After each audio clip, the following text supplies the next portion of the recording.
welcome to DMB 20 with myself, Complex. Today in the hot seat, we got man like Harry Shotter. How you doing, bruv? You all good? All good, man. All good. It's good to link up. Obviously, we've been doing quite a bit of music together recently, so Yes. I see you making your little roads on the podcast game, and I thought I had to jump in on that. Do you know what I mean? Thought I'd give it a go, mate. For those, and I don't think there's many, but for those that don't know who you are or what you're doing, do you want to give a quick little introduction? History and all that, yeah? Yeah. Okay, initially, for those who don't know, I was a hip-hop MC. I was mainly making hip-hop music. Did that kind of all through my teenage years, all through school, all through uni. But I was always into drum and bass as well, man. That's the music I would go out when I got of age to go to clubs and whatnot. That's the music I go out raving to. I remember when I first heard Skibber and Shabba on a Telepathy tape and people like Brocky and, you know, SS and all those early tapes, man. I was just blown away by the sound and the energy of the music. So as soon as I could get to a rave, I went, and I was just going raves for years, still making hip hop on the side kind of thing, doing my thing with people like Rodney P and Skits, Foreign Beggars and all those sort of guys who were kind of on that side of the scene. And then I reckon it was, I can't remember the actual year, it was probably about 2008, probably was 2008. I've always been good friends with Funster and Skibbity. Funster said, we should roll Carnival this year, Notting Hill Carnival. Come up with me. And I was like, yeah, wicked, man. I normally go there every Sunday and Monday anyway, so let's roll up. For whatever reason, Skibber didn't turn up on the Trouble and Vinyl stage, and Funster was like, yo, jump on, man, get on the stage. A bit nervous, so I had a couple of red stripes, jumped on, and I had a lot of double time lyrics anyway, because obviously I was even in hip hop, I loved all Twister and people like that, so I was writing a lot of double time bars anyway. So I spat those double time bars over the drum and bass, and it just went mad. The crowd went crazy, man. I was like, whoa, this is serious, man. Getting that buzz back from a crowd, because the thing with hip hop, as much as I love it, a lot of the time when you perform hip hop, a lot of the crowds are just like kind of nodding their head and taking it in. Yeah. And they'll cheer and they'll clap if you do a good lyric, and you do get a response. But that drum and bass energy was just different. So I was like, you know what, I actually want to get involved in this, man. And Funster was like, boy, come on, jump in. Me, you, Skibber, we've got Ruffy there. We'll do this Unks thing. And it just blew from there, man. I started literally, I would go with Fun to all of his gigs. I wasn't even booked, but he'd say to the promoter, is all right, Shotter gets on for the last 10, 15 minutes. Most of the time they were cool with it. If they weren't, I'd just chill. And that led to me getting my own bookings, man. Do you know what I'm saying? Everything that year was just a madness, man. I ended up winning the best breakthrough MC at the Drum and Bass Awards and all that. And to be honest, bro, I ain't looked back since, man. Do you know what I mean? Fair play. So in the very beginning, and it was right place, right time. And then after that, it was literally just taking every opportunity you could possibly get to jump on stage and do your thing. Of course, that's what it was all about, man. It wasn't even I wasn't even getting paid in the early days. I remember when I first got £150 for a gig, man. Clayton, it was, shout out to Clayton, the previous owner before Bridge and that. He gave me £150 to play there, and I was like, whoa, that's like massive amount of money to MC, something I love anyway. Do you know what I mean? And I was like, wow, things are moving really quick, man. It was about, like you said, taking every opportunity and just getting my name out there. And there was a few people I remember at the time saying, oh, he's only getting far because he's rolling with them a lot and everything else. And I was like, okay, that's a fair comment. You could say that. So let me now start showing you what I do in my own right. Yeah. Which is when I done that Dub Zone video, which has now got 3 million views, which is just me spitting so many lyrics in about 6-7 minutes. It's when I done the first mixtape I did with KG that got 300,000 downloads in the space of a month. And it was like, I was trying to show people that, look, yeah, obviously I roll with the crew and I'm grateful for everything they've done for me, do you know what I'm saying? But I can hold my own as well, because there was a little bit of talk in the beginning that, oh, he's only being fast track because he rolls with Skibber and Fun, which I can get. People have been in the scene for a long time and probably didn't have those sort of opportunities. So I wasn't mad at them saying it, but it gave me the fire to sort of go and prove that I can do it on my own as well, do you know what I mean? And you definitely did. I mean, Jesus Christ, you backed it up and proved that that wasn't the case at all. And it was literally down to talent that you was in that position in the first place. Yeah, man. I mean, I might not have done all the room tunes in that in drum and bass, but I did I did a lot of time in the hip hop scene, man, where I was grafting and grinding. I did my kind of scholarship in that. So when I was given the opportunity to jump in drum and bass, I'd honed a lot of the skills over the years, live performing, everything else. I'll tell you one thing, drum and bass was different. Like in hip hop, you'll get like a sound check and they'll make your mic sound super nice. Drum and bass totally strengthened up my voice. When I first came in, my voice wasn't as strong as it is now. I think I was higher pitched and everything else, and it took time and to get a good mic and everything else, because drum and bass, you are fighting against a wall of sound at times. Do you know what I'm saying? It's totally different to making hip hop. even though some songs, the frequencies are more geared to MCs, sometimes it isn't. And you have to learn technical things about drum and bass as well. Like some tunes, you don't even spit on them. You don't need bars on them. They're just so big in their own right. Let them ones ride. And you have to learn things like that, especially me coming in, first of all, and being hungry to spit 100,000 bars on a set. Yeah. You have to learn that, like, sometimes you have to let the music breathe as well. And then when your lyric comes back in, it'll have more impact rather than spitting the whole time. Do you know what I mean? Because there was loads of things I learned in the early days that I wasn't really aware of before I got into the scene. And the best way was just jumping in at the deep end and learning with some of the best DJs and MCs in the game, man. Yeah, and 100%. It is, like you say, it is all about that balance between knowing when to spit and when not to spit. And there's quite a few out there that haven't got that balance down to a T yet, but that is something that comes with experience, and you seem to have mastered that art perfectly. So with that being said then, who was your early influences? I know you got the hip hop background, but say drum and bass, who was your early influences in drum and bass? Who was you sort of looking up to when you first got involved? Yeah, I mean, I'll talk on 2 points, man. Basically, MC wise, the first two people, not the first people I heard, because I heard Moose, 5-0, Navigator. I thought they were wicked when I heard them. Badman, I was rolling them tapes back in the day, all those roast tapes and things like that. But when I heard Skibber and Shabba, what they were doing with the double time, that's what excited me and what made me want to write to drum and bass. I know Det was doing it as well, and Fearless had double time lyrics, but the first tape I actually heard was years and years and years ago. A couple of guys came down and they said, are you into drum and bass? And I said, yeah, I like it. I'm more into hip hop, but I like it. And they played me this tape and I was just like, wow, the way they were going back and forth, the energy, the vibes, man, it was just like, and so it was those two that really inspired me to want to write to it. But there's loads of people in the scene that I've, you know, looked up to and rated, from Foxy to the Ragga Twins, you know what I mean? So like the way they would hold the stage, Det, the presence he's got on the stage, Skibber and Shabba, you know, there's a lot of people in the scene I would rate, man. X-Man, obviously, as well. And then, obviously, there's so many good people in the scene, man. And recently, there's been, like, a load more come through, which has been good. It's been good to see new MCs come through, because I think at one point, it was literally kind of me, Evil B, and Stormy, the only sort of newer faces for quite some time. Yeah. It felt like that anyway. And now you've had more of an influx of people. Like, you've got your Drepsies, you've got, like, Decoy, you've got who else is out there? Fury, you've got Azza and Grimer. There's loads of people that were Traumatic, you know, there's loads of people that have sort of come through and pushed themselves to more that front position now, whereas before it just felt like me and Stormy and Evil B were the newest faces around the legends for quite a long time. Do you know what I mean? How did it feel? So you're saying that Skibber and Shabba was mainly like one of the main influences in the early days of drum and bass. How did it feel to then start working with those guys? So work your way up and get in a position where you're standing next to the two people that gave you so much inspiration in the early days. Yeah, that was, to be honest, working with Skibber. When I was first working with Skibber, I wasn't even doing drum and bass. I've known Skibber for a long, long time. I've known Skibber since 2001. Right. So first time I was working with Skibber, we was doing hip hop together. But it was weird because on the weekend, I'd be in all these raves, wherever they were, Stratford Rex, Jungle May, whatever. And I'd be seeing him bust up the crowd. And then in the week, I'd be going around to work on tunes with him. And he'd be ringing me up going, oh, you nearly here? I'll put the kettle on. It was like, put the kettle on, man. This is mad. Like, because I wasn't I was starstruck, but I was very like, I looked up to him as an MC. Like, he's a big MC. And I was a lot younger then as well.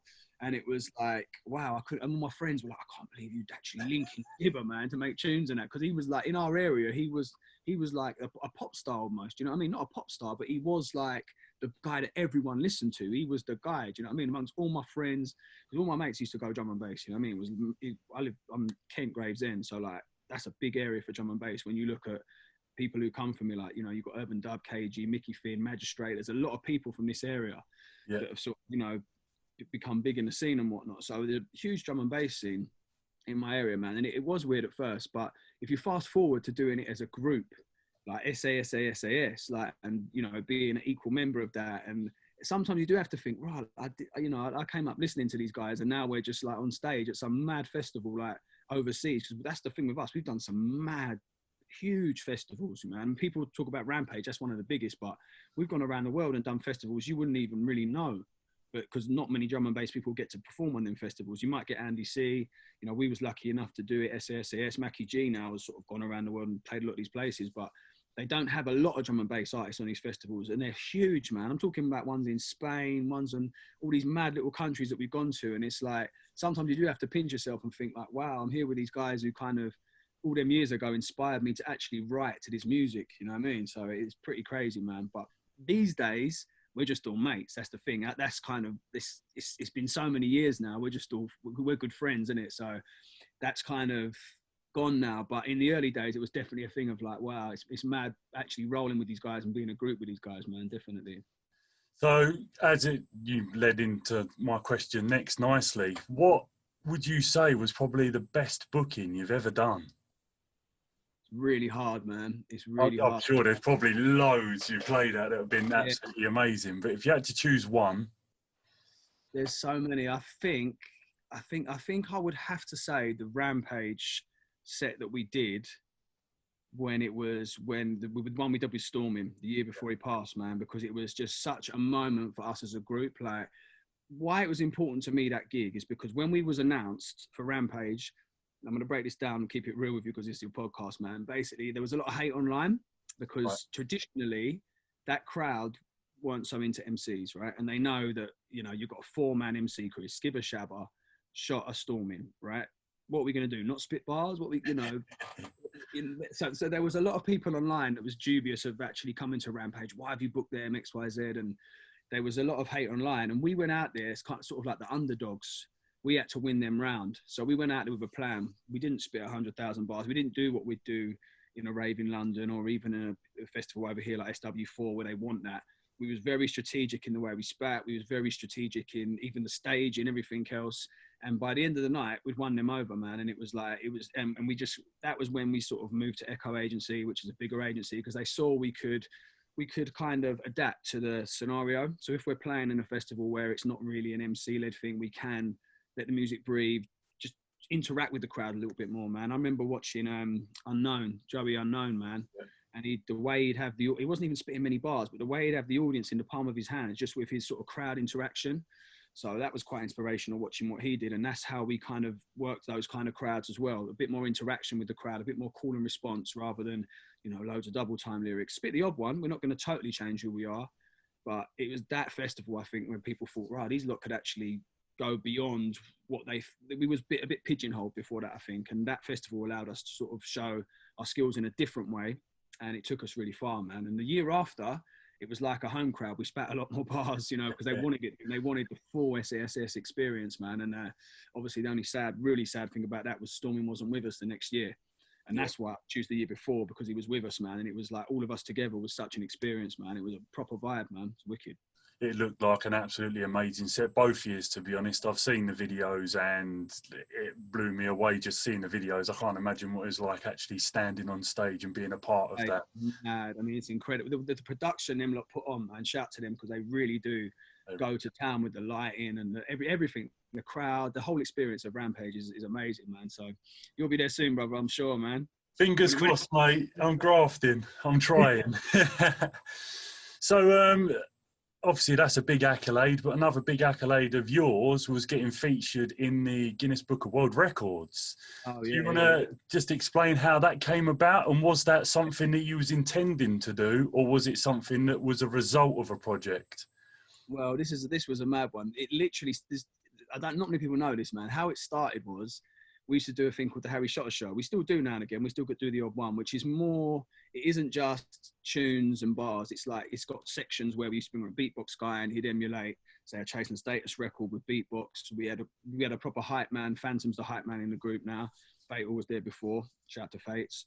And we'd literally just and we'd perform our own tracks and stuff like that. Because I do a lot of vocal drum and bass, as you know, man. And we perform our own tracks, full on 3.5 minute tune, still mix it into another tune, but it'd be our own material. So that's what the Harry Shotter Show was all about. So we did Westfest, the main stage, and Fantasy, who's the DJ on the Harry Shotter Show, he come up with an idea of like Rap God Eminem's tune. He's going to play like some of Eminem's lyrics, and then he's going to cut to the instrumental, and then I'm going to go even faster than Eminem. So it was more of a showpiece. It was like literally a showpiece, and to get the crowd hyped. The crowd loved it, man. Do you know what I mean? Imagine you hearing Eminem and Shotter goes even faster and goes back to Eminem. So it was like a wicked little like thing for the show and whatnot. Then that week, I said, you know what, Steve? That's Fantasy's real name for those who don't know. I'm exposing Fantasy. I think we should make a beat that's like where I can show off them sort of fast skills, so we can perform that in the set and everything. So he sent over a beat. It was wicked, man. 3.5 minutes long. And I said, you know what, make this the same level, make this the same length as Rap God. Like switch it up, change the arrangement a bit, make it the exact same length as Rap God. And what I'm going to do, just for fun, I'm going to write the bars. I'm not going to keep doing word counts. I'm just going to write how I would feel to write it. And at the end, I'll see what the word count is. And the word count was more than Rap God when I finished writing it. And I thought, okay, right, we're on to something here, because every now and again, I've found it throughout my career a lot. You need to every now and again do a crazy little jump off, a crazy little marketing maneuver, whether it's that train thing I did when I did the illegal drum and bass rave on the underground, or whether it's this case Animal. Every now and again, you need a little story to keep yourself relevant, man. When you've been doing it a long time, to keep yourself fresh and all that. So I said, right, this is a good marketing angle, man. If we can actually put out the fact that we've beaten Eminem's records on Animal, which is what we named the tune, then it could create a whole like news story outside of drum and bass, within drum and bass, in the bigger music scene, maybe even in America. So I went to Jamal Edwards from SBTV. I showed him the track. He was like, "Oh, it's wicked, man. I want this for SBTV. I want this on the channel." And at the time, and it still is, SBTV is like one of the premier urban music channels. Do you know what I'm saying? Getting loads of views and whatnot. So we did the video. Shout out to Lex. He smashed it on the video. Crazy videos running around in Epping Forest and all sorts of madness in a straight jacket. Mad video. And the views in the first week were really good. And then the Americans picked up on it, and then it went mad, basically, because all the Eminem fans were kind of hating on it because it had beaten his record. I had like big people in America like T-Pain and Waka Flocka, Funkmaster Flex, the Breakfast Club, all these people posting about it, tweeting about it, which created more and more views. And I think it got 1 million views within a couple of weeks, man, which is, as you know, that's pretty quick. 1 million views is like hard to get anyway. So to get it that quick was crazy, man. And then it snowballed, man. Everyone was talking about it. And then we was talking, my manager, Dave, he was like, right, I'm going to properly put the pressure on Guinness now to sort of include this in the book, because it'll be good for the story. It'll be good for us. It's something we can use. Do you know what I'm saying? It's like, all right, cool. So he was onto them all the time, because they was, I'm not going to front, they was a bit dubious. So they didn't want to take it away from Eminem at first, because obviously that's good for their book to have Eminem in there. You know what I mean? Because he's one of the biggest rappers in the world.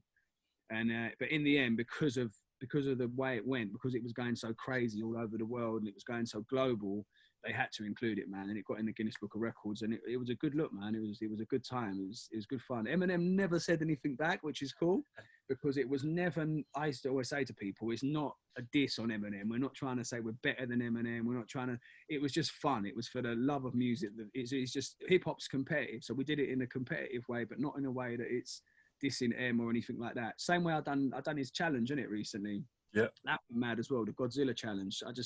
I like doing shit like that, man. It's challenging for me to kind of do those kind of things. It's not really trying to beat someone or diss someone or anything like that. It's just part of the culture, man, isn't it? It's MCing. You're trying to just always get better and improve, man. That's what it's all about. And sometimes jumping on those sort of things, it helps to improve your skills, man, definitely. And, you know, you've got a Guinness Book of World Records sitting on your shelf and you're in it. Like, and you know how many people can say that? Well, bro, we're going to keep that as well, because they told me, more scoops for your podcast, they told me they had so many entries coming in after that. It was just blabbering. It wasn't making any sense. It was just people talking a load of nonsense fast. So there's like, we're not going to let something like that be a quality record. So you can hold that record, man. Do you know what I mean? You never know. Someone who's really sick might come out like, I mean, Ocean Wisdom, he's cold. Do you know what I mean? Imagine he did a Fox, or you know, there's other rappers in imagine Busta Rhymes did it. Some of them could beat it. It'd be sick. But at the moment, no, we're still holding that. Do you know what I mean? Which is good. That's right. If they go and break it, then that gives you something to work towards to maybe try something else. To be honest, people have said to me about that. Well, I would try to beat your own record, but I always think that was a moment. It's done its thing. Don't like to repeat stuff a lot of the time. I'm always on to the next thing. Do you know what I mean? So that's fair enough. I can fully respect that. Yeah. So recently, you released a album, Possessed by the DMB. Who produced the title track, man? I don't know. Someone. I this for you by the day today, man. I see that. I was a little bit disappointed, I must admit. But I didn't expect anything less. So I'm not going to lie. So what inspired you to release another album? Because it's not your first album by any means. Not, man. I've done a lot of projects over the years, but this is actually my first official full drum and bass album. Yes. Before it would be something like Screaming at the Skies, which is a mixture of drum and bass and hip hop and grime and all sorts of different stuff. Whereas this was full on drum and bass, man. And, you know, at the start of this lockdown thing, I was just like, right, it looks like we're going to be pretty much inside for the next 2 to 3 months. So I'm going to give the audience the album they've always asked me for, man. They've always said, why don't you do a full drum and bass album? And you know what it's like, man, when you're doing all these shows and stuff and family life and everything else, it's hard to lock into a project. Whereas I had all this time on my hands, I had no reason not to just like hit up people like you and other producers and just get the beats rolling in. And then literally every Tuesday and Wednesday, I'd be like, these are my, even though I'm not doing the shows or anything, they're my work days to work on this album, man. I'm locking off, going in the other room, you know what I'm saying? Just locking into these beats and getting this album done, man. And that's how I did it. Literally writing tracks. Couldn't even go studio at that point because we couldn't even mix in that way. Yeah. But I was just stacking up the tunes over the time. I literally, all I was doing in lockdown was all the family time, which was great, running a lot, I couldn't go gym, and then writing this album. That was my whole focus, man. I was so in tune with it. Like every tune I'd like, every week I'd write at least 2 tunes, full tunes. So by the time studio come back and we was allowed to go studio again, I must have had about 8 tunes ready. So I only had to write another 4 tunes, and then like, obviously the album was done. It was in the bag, and it was about getting it out there, man. And it got a good reaction, man. Like big up everyone involved. You know, you produced a wicked tune, the title track, Possessed by the DMB. Thank you very much. All this, I mean, there's 12 different producers on there. Yeah. Shout out to all of them and all the guests. Skibber come through, Shabba, Evil B come through and murdered the Curse of a Perfectionist track. Love that verse he did on that. Who else is on there, man? Blacks and Dreps is on there as well. So it's a nice amount of guests. Patch Edison did a vocal on there. So no, it was a good album, man. And it gave me the first to sort of do more vocal drum and bass, man. Because like before, I was doing a bit of this and a bit of that. But at the moment, I'm so into writing to drum and bass, man. That's why I've already started work on another drum and bass EP. I would do an album, but it takes longer and I want to get music out there quicker. So I thought, let me do a 6-track EP, man. At the moment, we've got, how many tunes have we got done? 4 tunes done, man, already. So I'm just looking for a couple more tunes. I've got Sub-Zero working on something for that at the moment. So nice. The bangers. You've done something for it again, which is sounding sick. Yeah. And also, I've got a new producer on there called Kinetics, who Fantasy hooked me up with. Yeah. And who else, man? There's a few other guys, man. But no, we'll keep it on a hush-hush for now. Yeah. It's probably way off release. But yeah, I'm back on it, man. Like that EP will be done probably a few weeks' time, man. As long as I get the right beats in, it'll be finished in a couple of weeks, man. 2 to 3 weeks. Which is crazy to think. So would you say that obviously with no shows and stuff like that, you've able to dedicate a hell of a lot more time and you've upped your productivity to actually sit down and make music? Definitely, man. Yeah. Where I'm not running around so much, man, and like even I'm sleeping more normal hours, for instance. You know what I'm saying? You know what it's like sometimes, especially on these festivals things, man. Like sometimes I remember some of the weekends we'd be like playing out Friday, getting in, say 6 in the morning, and having to play a festival at 2 in the afternoon, and then do 2 nighttime shows, and then do another. It was mad times, man, and we was flying out all over the time, you know, over the place to like mad different countries. We went to New Zealand, I think 4 times, man, as SAS even in Australia. So that sort of time, even traveling, you know, I did try and write bars while I was traveling, but it's not the same as just being in your zone at home and just really focusing in on music. And that's one thing that's come out of this period of lockdown and everything else and not doing shows, is that the amount of music I'm churning out and the creativity that I've got for writing music, drum and bass, and other projects as well, because I've done some other projects while this has been going on. I've been writing some stuff for a film, done something for a computer game, so I've been doing other things as well. That's, you know, also adapting to these times as well, man. Do you know what I'm saying? I mean, we all thought we was going to be back to work in October. That was the plan. So my plan was to get through to there. And now it's like, okay, we're not going back to work in October. Hopefully early part of next year, maybe, if we're lucky, man. Do you know what I'm saying? So then it's about new hustles, new music, keeping the productivity going. I've even, you know, like I was very hesitant to do even loads of streams because I really wanted to give people the live performance thing again. And I did a couple of streams and it was good. But I thought, you know what, now we're not going back to work. I need to be doing the live thing again. And the closest thing to that is doing streams, man. He's doing stuff. So I've launched a shot of streams, got the first one coming out next week.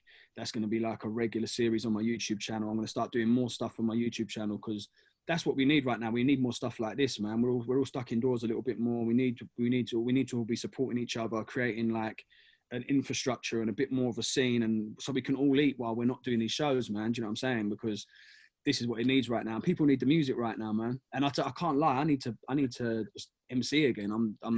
You know, I need to MC to sets. Like I'm doing a lot of studio work. I'm writing. I'm in the studio, so it's not like I'm not rapping, but I'm not doing the sets. And like, one thing, another scoop for you, bro. Like when I done my first stream, I done a set with Belly Man and Shabba, man, and you know what? I didn't even realize, but there was so many lyrics that I couldn't remember because I hadn't MC'd for so long. And after that, I sat down, I listened to my old lyrics and everything, and they all came back. Yeah. But where I wasn't, because I've been used to spraying lyrics for the last 10 years every weekend, and suddenly I hadn't properly MC'd for a good 5 months, and it was like, whoa, there's certain lyrics I'm trying to think. You know, I still did the set. It was cool. I've got enough material to do it, but there's bare lyrics that I should have spat on that set that I didn't spit because they'd gone, man. But I got them back quick enough. So that's another reason why I need to be doing streams to keep myself fluid. So when it comes back, I know all the old bars and the new bars, because I know loads of new bars through writing all this new stuff, but a lot of the old bars started to forget them a little bit, man. So it's like, it's training, man. It's probably the same for DJ, man. If you don't get on the decks and work, I'm not saying you'll never forget how to DJ, but do you know what I mean? It's important to keep it fresh, isn't it? Do you know what I'm saying? You need to do it to sharpen your skills and keep in that workflow. Otherwise, it does drop off. And yeah. I've needed to have a few practice runs before going to do streams and stuff like that, or record a new set, just to keep myself back in the loop, because you do get rusty. You're bang on with that. What if you were to give advice to up and coming MCs, because obviously there's a lot of up and coming MCs at the minute, and a lot of them are obviously trying to make their mark in drum and bass. What advice would you give them? There's I could talk about this for a while, bro. Basically, what it is, the first thing I'll always say to someone: start with the actual craft, man. Because I get a lot of people hit me up and they send me videos, they send me clips, and they're not ready to go into the public yet. They've got they might have a little spark. I can tell if they work at it, they'll get to it, but they want to rush. They want to go straight to radio, or they want to go straight to, you know, making tunes, or even saying, can I get a feature on your next project and all that? And they're just not ready yet. Do you know what I'm saying? And what they need to do is just work on their craft more, man. Just keep working at it. And then once you achieve a certain level, then you need to be very careful you're not emulating your favorite MC, or you're not sounding too much like, you know, the guy you listen to the most. You know what I'm saying? Because that can happen. And the only time people break through is when they bring something new to the game. Yes. If they're just bringing something that we've all heard before, we've already got Shabba doing that. We've already got Bassman doing that. Whoever, do you know what I'm saying? We've got that already. So we don't need a clone. We need someone to come through and smash it with something new, which is why I believe Azza and Grima blew up the way they did, because I never heard anyone spitting like that to drum and bass before. I'd never heard that flow on drum and bass before. Do you know what I'm saying? They were the first people I heard do that, which is why it was fresh, it was innovative, it was creative, and they perform. Plus, they perform really well. The energy they've got together and everything else. Performance is important as well. But the first thing that caught me was they're bringing something new. So that's the first thing. Work on your art. Get to a certain level where you think, no, I can hold my own now. I'm good. I could spit next to whoever. And, you know, even though I don't think I might be as good because they've been doing it years, at least I'm going to sound decent next to them. So get to that stage before. Don't rush. Take time to learn what you do. Because if you come to the table too early, people are going to think, oh, he's not good. And that might stick to your name. So make sure you're at a level. Make sure you're original. And then once you do sort of start to break and do your thing, man, try and keep professional, man. Try and be nice to people, be nice to promoters, you know what I'm saying? Be nice to the people around you, because, yeah, it is what you do on the stage. That's important. It is what you do with your talent, but it's also in this business, it's how you deal with people as well. Because people don't like to deal with people with egos or people with 100 like demands and all that and stuff. Do you know what I'm saying? Like, the word gets round if you're a bit of a dick, do you know what I'm saying? And then like, you could end up losing work and bookings. I mean, when you're really hot, people will book you anyway, because they'll think, I need him on my flyer, man. I need that guy. I've got to have him now. But they'll be very quick to drop you when they don't need you. Yeah. Whereas you see people in the scene, people like, say like, look, let's look at someone like Nicky Black Market, man. In years and years, because he's such a nice guy and he does the business. I'm not saying he doesn't do the business, but because he's like so approachable, so cool, he's got friends all around the world, promoters all around the world that will always want to book him. Yes. You know, I've got people, same as myself, I've got people in Canada that are like, oh, I can't wait to get you over again. Or there's a promoter called Shane in Australia. You know, he's like a friend, you know what I'm saying? Because when we do go over there, we have a good time. He'll take me to the zoo and all that, you know what I mean? It's like, and if you can create those relationships with people where it isn't just business, then you'll have a longer career, man. So it's all those kind of things and a million other things. Yeah. Those are like, I think, key areas, man. Get your skill level to a certain point, make sure you're original and don't sound like anyone else. And then when you get in the business, just be cool with people, man. Do you know what I mean? Don't be a pushover. Sometimes you do need to fight your corner. I'm not saying that. Every now and again, I'll have to be firm with people and all that, but it's how you do it. You know what I'm saying? Definitely a balance, and one of the things you picked out there, originality. I'm a massive advocate of originality, and that goes for anyone that's trying to be an artist in any genre. Make sure you're original, because you can't, you can recreate the levels of quality to a degree. You can't recreate being original, so that's a massive point there. Yeah, man, 100%, bro. So I've taken up loads of your time. Just before we shoot off, and would you say drum and bass right now is taking a transition? Because me personally, I'm sitting back and I'm seeing obviously the work rate of MCs going through the roof, and kind of similar to the grime model, it kind of was a rave thing, a radio thing, and then moved into a more, dare I say, commercial aspect. We're not quite there yet, but I don't think we're far off. Vocal drum and bass, and by vocal I mean not singing, I'm talking MC based drum and bass. Do you think it's making its path in the scene, and it is something that's going to be a massive part of what is drum and bass going forward? I believe so, man. I mean, what it is, I was kind of pushing that for a long time on my ones, man. Yes. Do you know what I mean? And it was like, I can't do it all by myself. We need everyone doing it, right? So that's why I'm so glad, and I see X-Man releasing stuff on Spotify. That's why I'm seeing Azza and Grimer's output. Traumatic is one that I'll proper give props to, because he's really prolific with his releases and everything else. So imagine you've got Harry Shotter coming out, you've got Dreps coming out, he's releasing a lot of stuff. You've got Azza and Grimer coming out, you've got X, you've got SASS, you've got Problem Central, you've got whoever else is doing it. They're the names that come to mind at the moment of people that are actually putting out a lot of vocal stuff or decent bodies of work. Imagine you've got that. That's when you start to create more of a scene that is like the grime scene. And then you start featuring on each other's music, right? And then it's like, suddenly you've got this burst of energy of all this stuff coming through, people doing music videos together, people collabing. Then you've got an energy and a spark that takes it further forward. Do you know what I'm saying? So I think we're at this stage now that, and I think the producers are down now. Like before, I used to have to coach producers quite a little bit to sort of say, I don't need the loudest record for like the producer sometimes trying to make the loudest sounds and the high frequencies. I was saying it's going to clash with the vocals. Like RIP to Dominator, man. He was the master of it early. Yes. A lot of the early Dominator beats that I rolled on Fireworks with me and X-Man. And what else was it we did? Oh, D&B Art Form, which is the big tune. He has a Grimer, Dreps and Skibbity. Those records, like the frequency was just perfect for like the vocal side of things. And he clocked onto it from early. And he was probably one of the first, I would say, that was sitting down and making tunes for MCs to spit on. He'd literally make a beat and send it to us and be like, right, this is you. Like, and it might get to the point. I remember one of the beats he sent for us, we vocaled it, and then he rang me and said, "Oh, Logan wants it. Can we put it out as an instrumental as well?" And I was like, "Yeah, of course," because the vocal and the instrumental are two different things. That's for the club. This is more for radio, video, and other things, and we can perform it live and whatnot. But he was really early onto that, and now I'm seeing a lot of other drum and bass producers now and make it. They're sort of that's the latest tune we done, bro. That's a vocal tune all day long. Do you know what I'm saying? It's tailor made for vocals. Even the way you arranged it, I can see you arranged it with everything in mind for an MC. And once you get the good producers doing that, that adds even more to the table. Do you know what I'm saying? Definitely. And it's something that it gets me quite excited when I'm sitting down to make beats and stuff like that.